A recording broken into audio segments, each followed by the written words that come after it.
No more war. We do not accept that in any circumstances, for any reason, there should be war. We have nailed it to the pillory as a dreadful crime committed between people.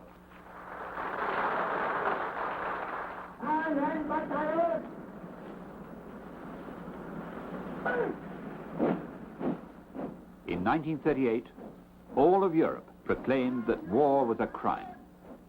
But here, in Germany, one man, Adolf Hitler, and one party, the Nazi Party, wanted war. They decided to tear up the Treaty of Versailles and to remake the map of Europe by force.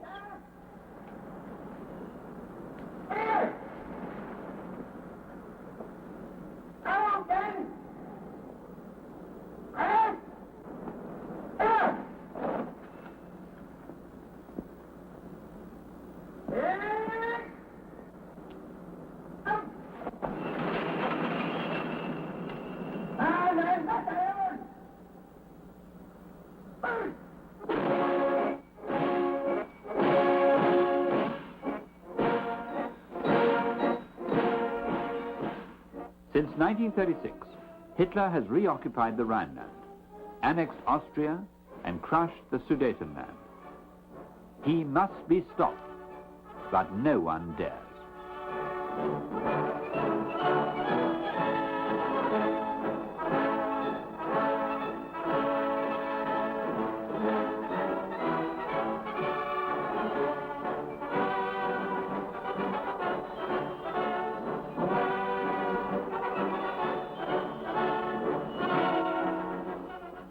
Paris, in the summer of 1938. Edouard Daladier.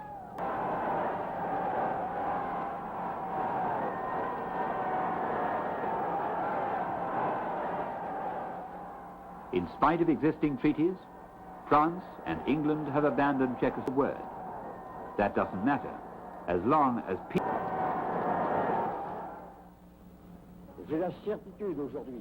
I am certain now, thanks to the wish for mutual concessions and to the spirit of collaboration which has strongly animated the action of the heads of government of the four great Western powers, that the peace is safe today.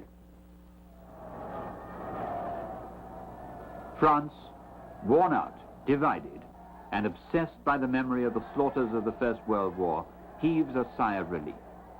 The French right, traumatized by the Popular Front and by the Spanish War, is obsessed with communism and cherishes a secret admiration for Hitler and Mussolini, strong men who know how to maintain order in their countries. And the left? Are they going to fan the flame of patriotism against fascism?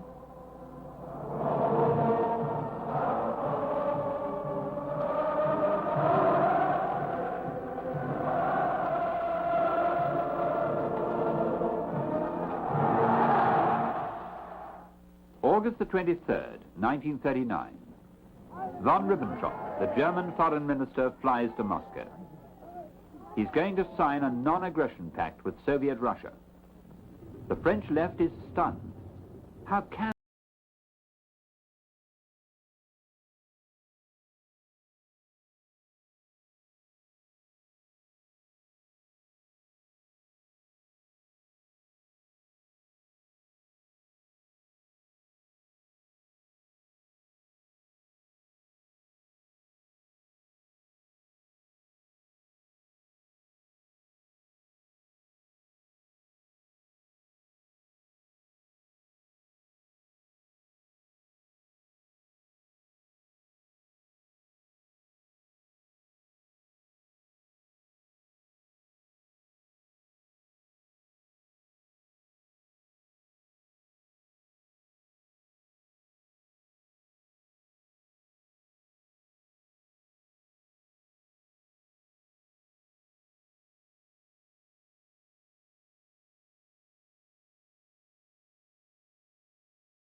In London and Paris, there are anguished consultations about the invasion of Poland.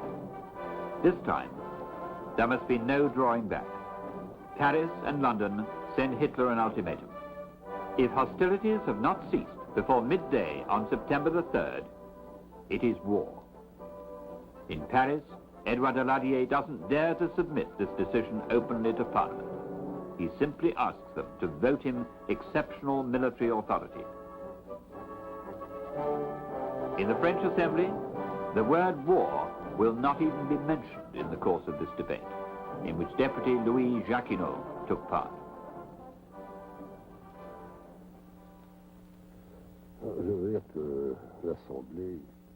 I have to say that the Assembly wasn't unanimous. One must recognize that. And then there was a history of ambiguity, because the declaration of war was made under the guise of a vote for military authority. Daladier must be blamed for this method of presenting the declaration of war, as I told you. The truth is that negotiations were continuing, and I have the impression, in contrast to the British, that there was a hope all the same that the war wouldn't happen, or at least that the Germans wouldn't attack France. What was the atmosphere like here? Very disturbed. There really wasn't the enthusiasm of the First War. I was young in 1914. There was, without doubt, national unity, at least in the Assembly. The Assembly was unanimous. There wasn't, first of all, the eagerness. One must say the country, after draining itself, as it did in 1914, didn't want to experience a second war. There was still a feeling that it wasn't right to excite the heart and not to show enthusiasm for a fight. France goes into the war, but holding back all the way.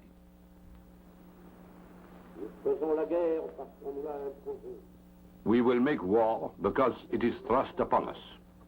Each one of us is at his post on the frontiers of France. In this land of liberty, where respect for human dignity has one of its last refuges, you must combine all your efforts with a deep feeling of concord and fraternity for the welfare of the country. Long live France. Vive la France.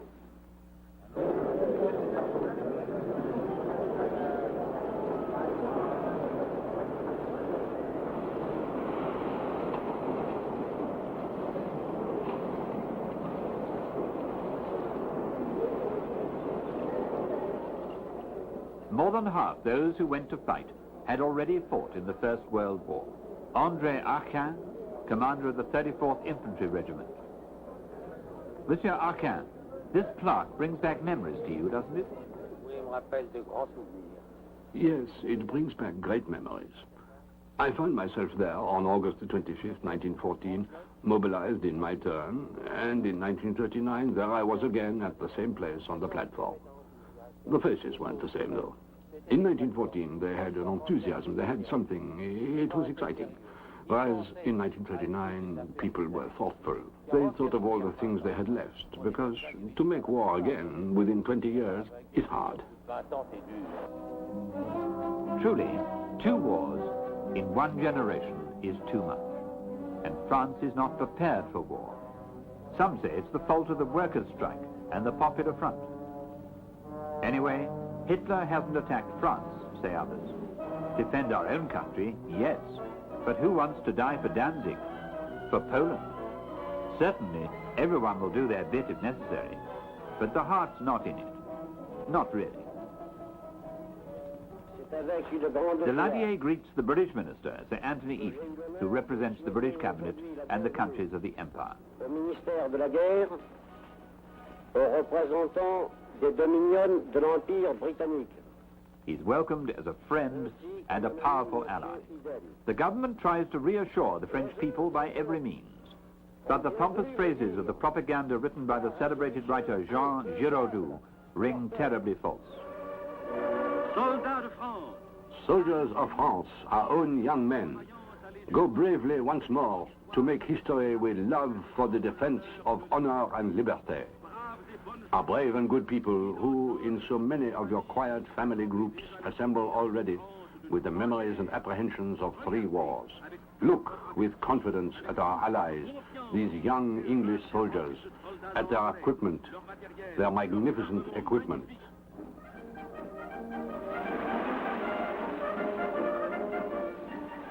Courage, said the propaganda.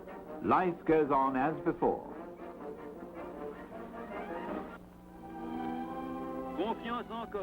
Be still confident. Always show confidence. Total confidence. Believe that everything is entirely in order and all goes well. The vineyard workers, since the beginning of this season, have been harvesting throughout France, as one sees here in Champagne and in Alsace. They are the young soldiers who will be forming the French army. They will assure the security of the frontiers. When the Franco-British brothers in arms return to us to sample the pleasure of drinking and laughter with us, these wines, with a wartime date, will be more delectable than ever, particularly the famous Alsace crop, the border wines. During this time, Hitler crushes Poland. In 6 days, the German advance columns reach Warsaw. On September the 20th, the city is completely surrounded. The 30 divisions of the Polish army have been totally defeated, powerless in the face of the German armored force. But Warsaw, the first martyred town, resists for a week, in spite of daily bombardments by the Luftwaffe.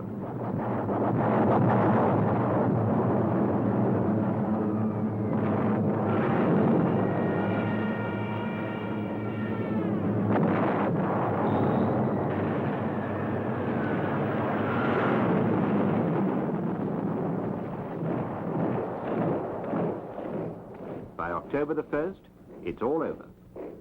German troops enter Warsaw. This is the first demonstration of the Blitzkrieg, lightning warfare.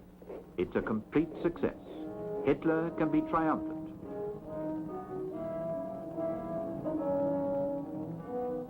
On September the 17th, Soviet troops also go into Poland.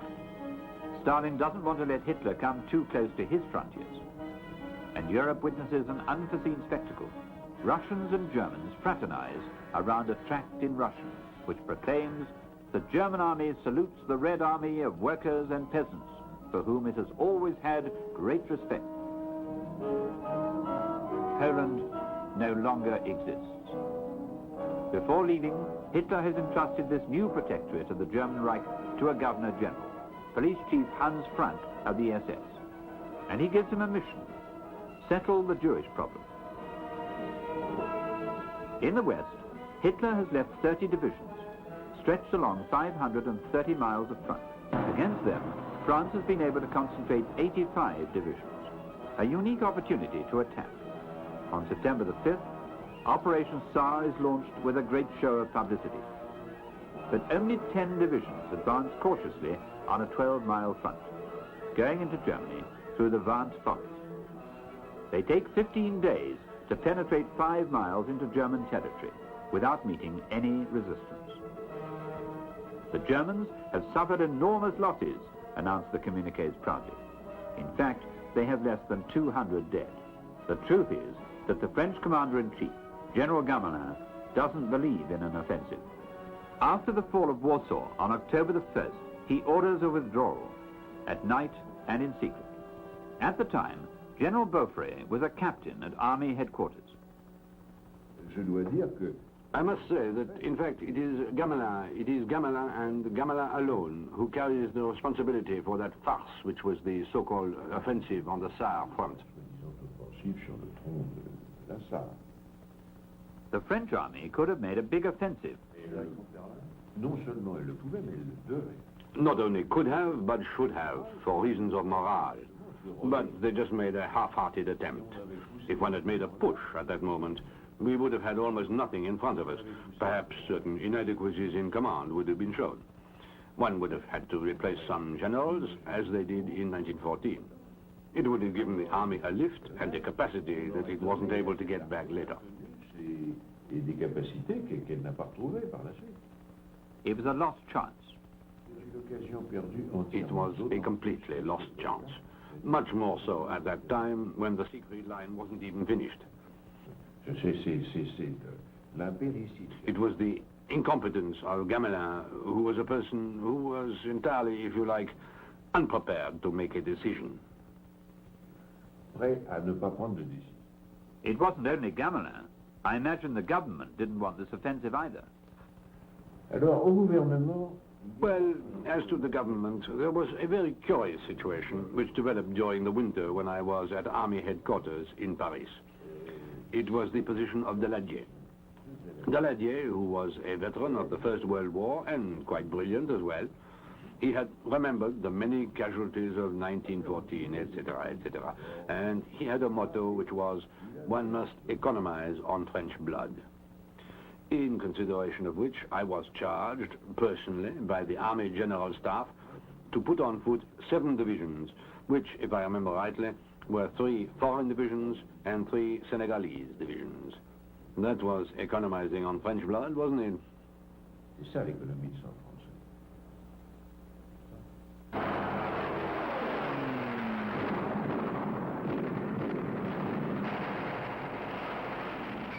After the invasion of Poland, France expects a German offensive. Edouard Daladier, doubling as Prime Minister and Minister for War, inspects the defenses. He has again brought out his gaiters and his leather coat from World War I.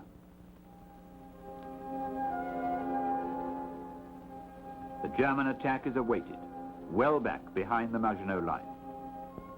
The Maginot Line, an idea dating from 1929. A line of uninterrupted fortifications, 300 miles long, which runs from Switzerland to Luxembourg. There's only one problem. It can't be extended along the Belgian frontier, because King Leopold wants to safeguard the neutrality of his country.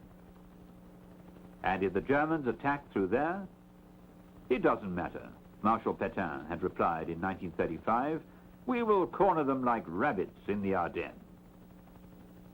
The Maginot Line, insurmountable. It took 6 years to build, 1.5 million square yards of reinforced concrete, 150,000 tons of steel.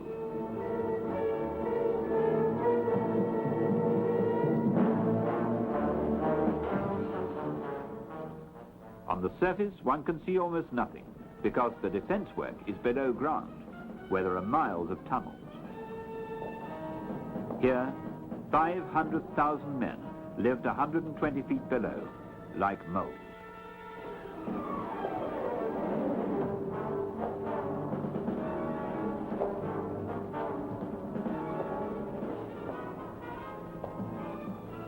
Commander Gangloff spent 9 months of the war here.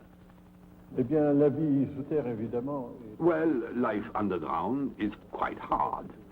It's quite hard because, obviously, in peacetime, there is boredom and inactivity. And from time to time, the soldiers grumble. They suffer from what's called the concrete bug. On souffrait, c'est ce qu'on a appelé la bétonite.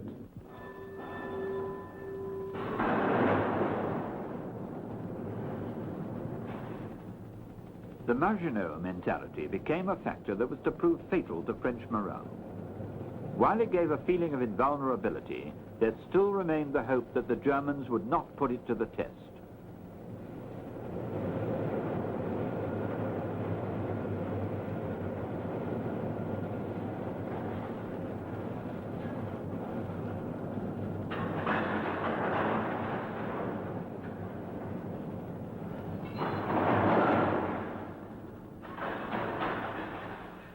The Maginot Line. It isn't only an armor plating of concrete and steel. It has become a mystic symbol. To doubt it is to doubt France.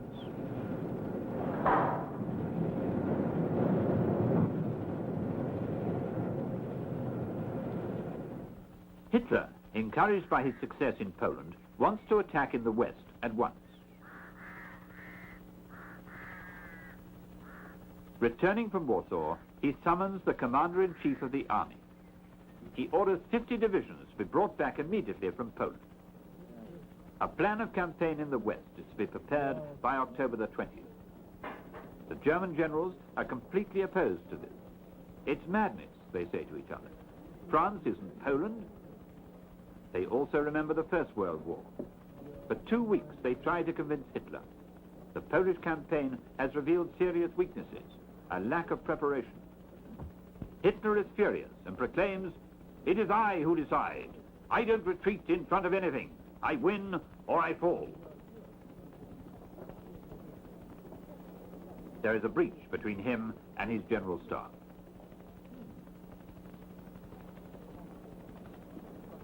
Certain officers seriously consider overthrowing him with a coup d'etat.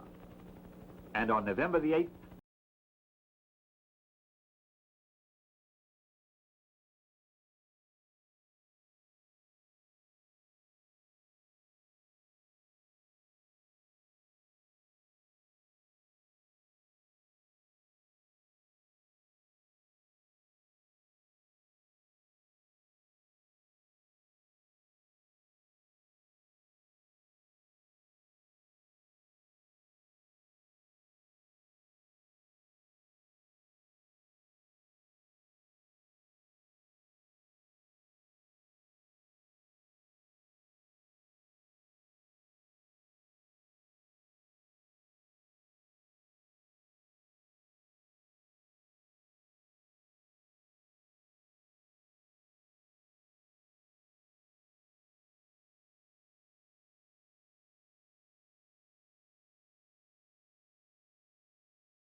the newsreels tried to keep up the morale of a country that was unprepared for war.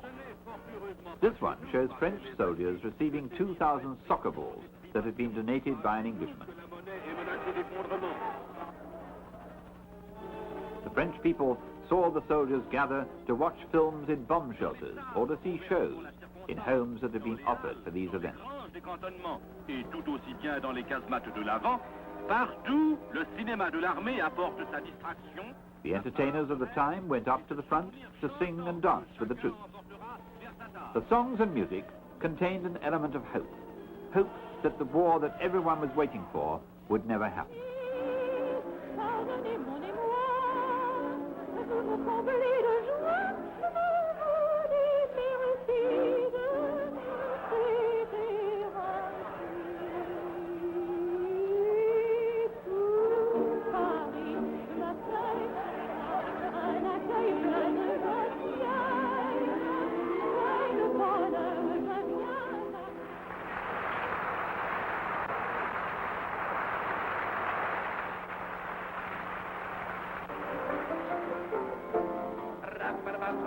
Le colonel était d'action française. Le commandant était un modéré. Le capitaine était pour le diocèse. Et le lieutenant boulotait du curé. Le chuteux était un fervent extrémiste. Le sergent, un socialiste. Convaincu, le caporal inscrit sur toutes les listes. Et deuxième classe au PMU. Et tout ça. In this climate, the war went on.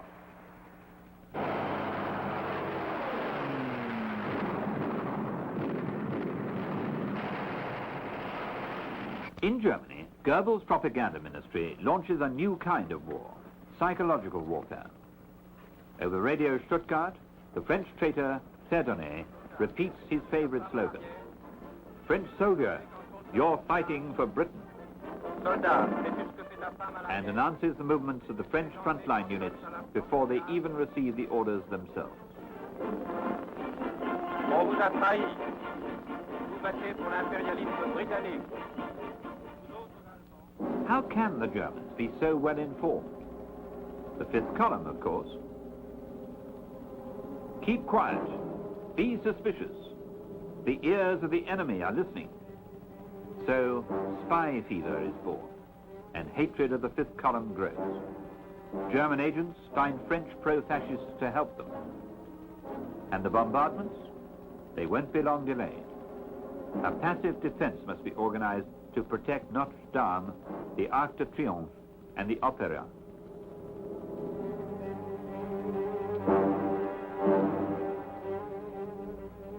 The treasures from the Louvre must be evacuated to the Chateau of the Loire. And the gas, as in 1918, it will be terrible.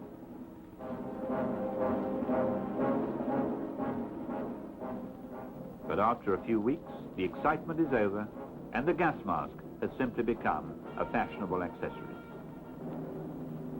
Yes, it's truly a phony war.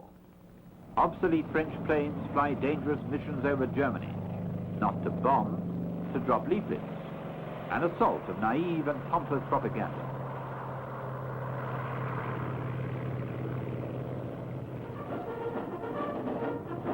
Une attaque aérienne avec 100 tonnes d'explosifs. The newsreels maintain that leaflets are more effective than bombs. The Allies believe they can win the war by revealing the truth to the German people, rather than bombing them. Les vérités que ses gouvernants lui cachent. Les alliés pénétrés de la sincérité de la cause qu'ils défendent obtiendront la victoire autant par la vérité que par les armes. Winter has come. In the east, still nothing happens. It's one of the coldest winters that France has known for a long time.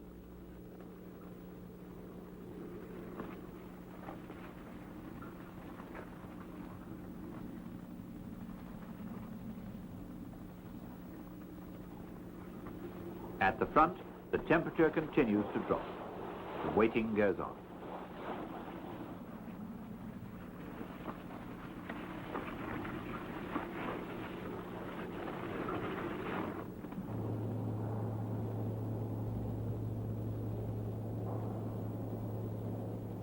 Christmas arrives, the first Christmas of war. Along the Maginot Line, the soldiers wonder if there will be others.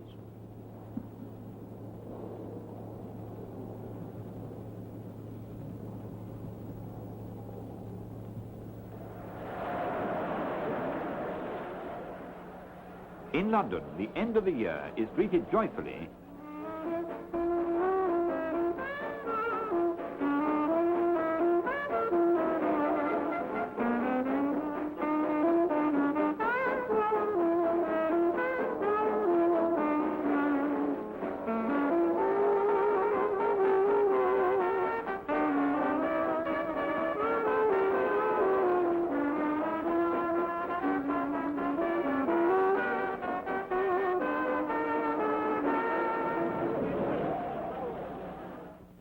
In 1940, France takes hope again.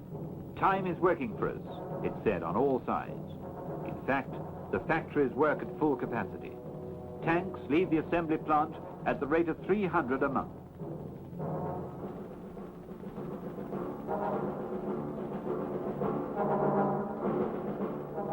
France begins to catch up in the armaments race. She's buying more and more planes from America, 200 already. Maybe the government is waiting for the Americans to come and fight with France. President Roosevelt would certainly like to. He knows that sooner or later, America will have to come into the war. But his country is divided. Lindbergh, the hero who had been first to fly the Atlantic solo, doesn't hide his admiration for Hitler, and he campaigns against intervention in Europe. He has brought back successfully the slogan, America First. Even the United States ambassador in London, a certain Joseph Kennedy, another admirer of Hitler, preaches isolationism, while his 20-year-old son, John Kennedy, defends democracy.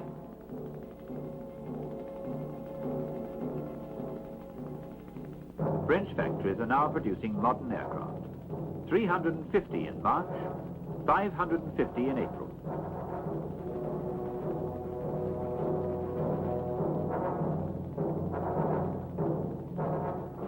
$1,600 planes in 5 months. But what can rival the Messerschmitt? March 1940. France has a change of government. Parliament has lost confidence in Daladier. Paul Reynaud replaces him. He's an Anglophile and in favor of an offensive. He has been properly elected by the vote of the majority, but he's obliged to retain Daladier as war minister. The propaganda changes its tone. We shall win because we are stronger, the posters proclaim now, showing the immense French and British empires. And it's true, on paper.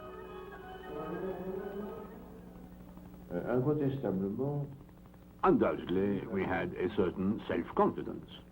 I'd like to make it clear that the French army was considered a thing of importance, solid, dependable, etc. mais dans le même temps, But at the same time, we were conscious of a great many weaknesses in the French army. One was very deeply conscious, for example, particularly my generation, that the French army was a great pillar of an outmoded party. For example, the development in aviation, the development in tanks, hadn't been adopted sufficiently by the French army, and therefore we had serious deficiencies. grave déficience.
Germans.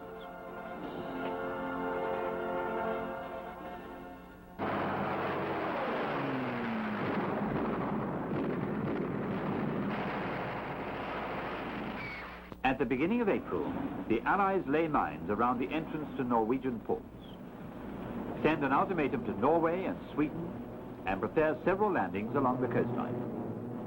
But Hitler accelerates his advance. He takes 4 hours to occupy Denmark and invades Norway. A new demonstration of lightning warfare. On April the 9th, 6 German divisions make a surprise landing. The Norwegians haven't had time to mobilize and attempt vainly to defend themselves, but they're crushed by the Luftwaffe. The Germans have air supremacy at all times. In 48 hours, they have occupied practically the entire country. In Oslo, Quisling, the Norwegian Nazi, has taken power. The king takes refuge in the north, then in London. For Hitler, it's another victory of staggering proportions. 8 days later, the Allies invade and the British land in the middle of Norway. They won't get far.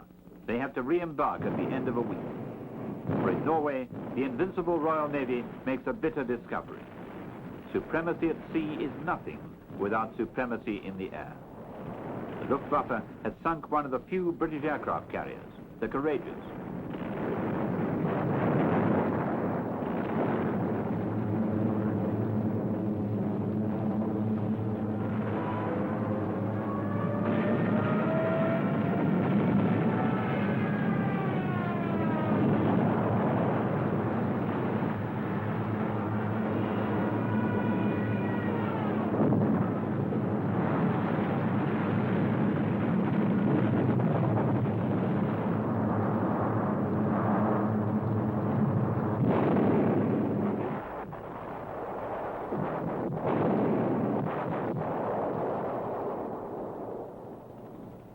Only a month later, the end of the whole campaign takes place outside Narvik in Norway, with the French Expeditionary Force commanded by General Betua.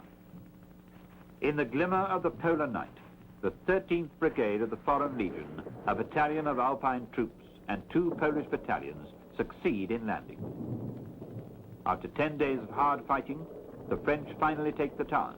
It's the first Allied victory of the war, a victory won on land by General Betua, and which succeeded in stopping the steel supply to the Germans. But not for long, for only 24 hours, in fact. The next day, the Expeditionary Force is recalled urgently to France. There, the real war has begun. Saturday, May the 10th, at dawn, the German paratroopers of the 7th Division, under General Student, board the Junkers 52s. Objective, Holland.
This time, Hitler stakes everything.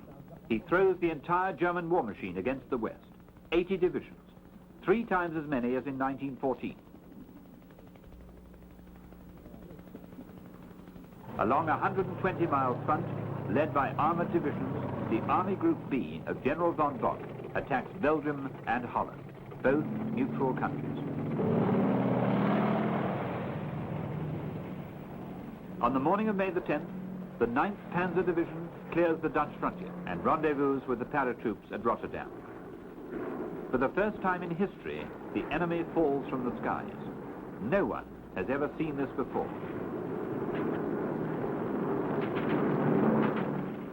Student's paratroop mission is to take the airports and the bridges around Rotterdam.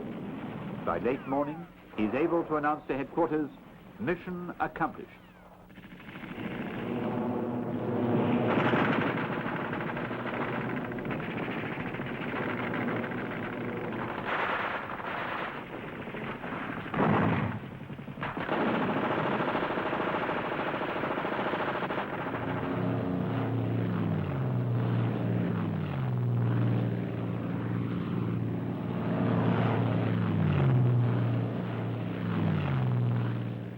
The next day, May the 11th, the armored troops rendezvous with the paratroops, and the road to Rotterdam is open.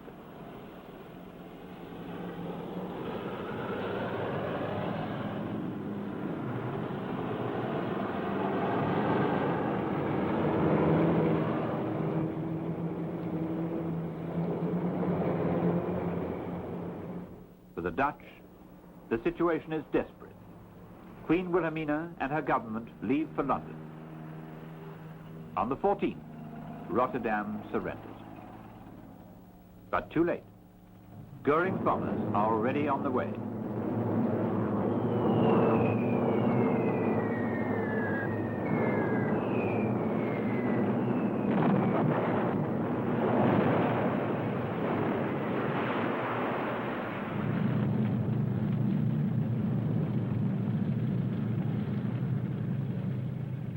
After Warsaw, Rotterdam, the second shattered city, with 1,000 dead, 25,000 buildings burnt out, and 8,000 civilians made homeless. The whole world is shocked and indignant. Holland has been overrun in 4 days. At the same time as they are attacking Holland, the Germans invade Belgium in the direction of Liège. Belgium, so jealous of her neutrality, that at one time she had brought her troops up against France. Faced with the might of Germany, she depends on the fortified line of the Albert Canal, of which the principal fortification is Eben-Emael, reputed to be impregnable. For the Germans, it's essential to take Eben-Emael. They use a new trick.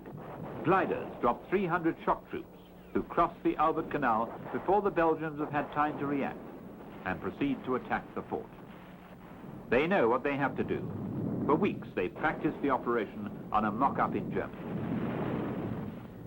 The Belgian 7th Infantry Division, who hold the fort, resist for 24 hours.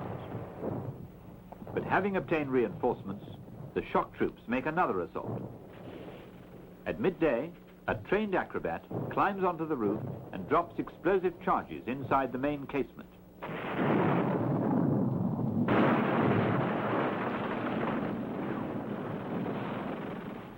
That's the end of Eben-Emael. After crossing the Albert Canal, the German armored divisions push on towards Liège and Namur. Everything is clear to the French General Staff. The Germans are again trying the 1914 maneuver, the famous Schlieffen Plan. Attack Belgium and carry on towards the Somme and Paris. The counter has been decided for a long time. General Gamelin orders the Allied armies in the north to throw themselves into the path of the enemy. Between Liège and Namur, at Gembloux and Louvain, they succeed at first in stopping the German advance.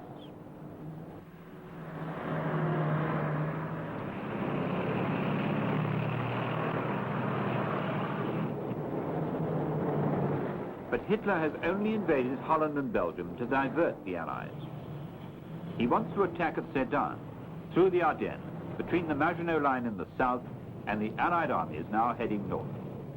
The plan was developed by General von Manstein and is called the sickle blow. The objective is to head towards the English Channel and surround the Allied forces in Belgium.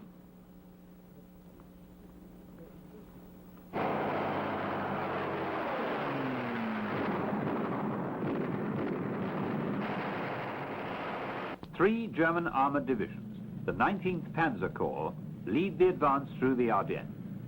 They're the crack troops.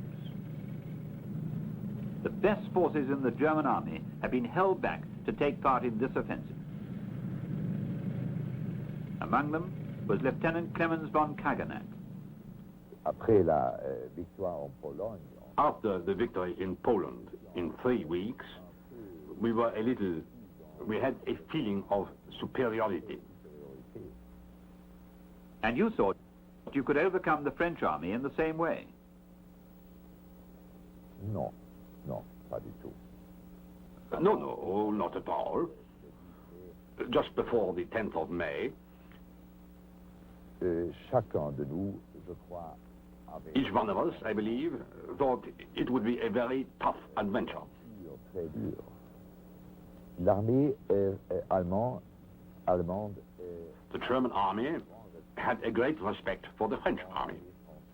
Through the hard experiences of the First World War, de la Première Guerre, et ce respect n'existait pas en and this respect wasn't only in the ranks, but also at headquarters.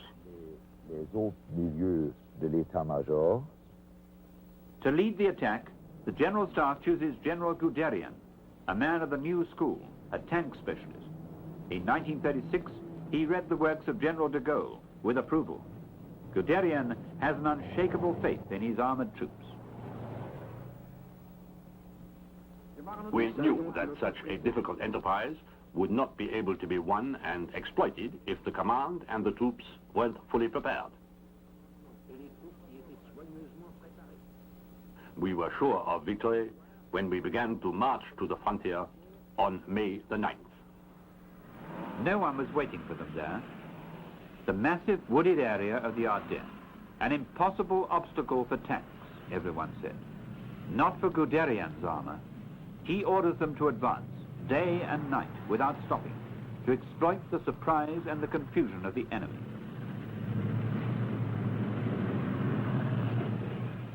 They cross Luxembourg in 3 hours. The Belgian Ardennes in 1 day. They're resisted by the 9th Army of General Corrupt, but on May the 12th, they're already on the River Meuse. They have covered 80 miles in 48 hours.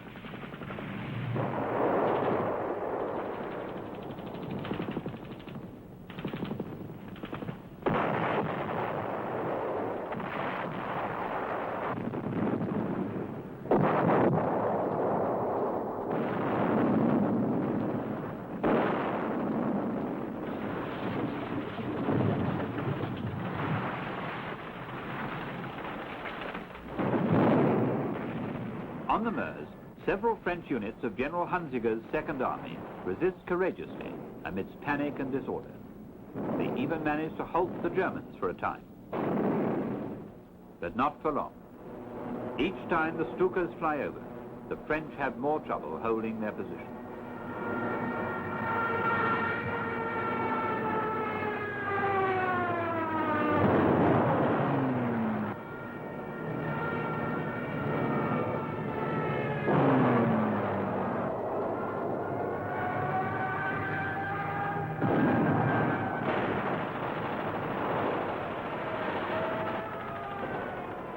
On May the 13th, the Germans take the Meuse.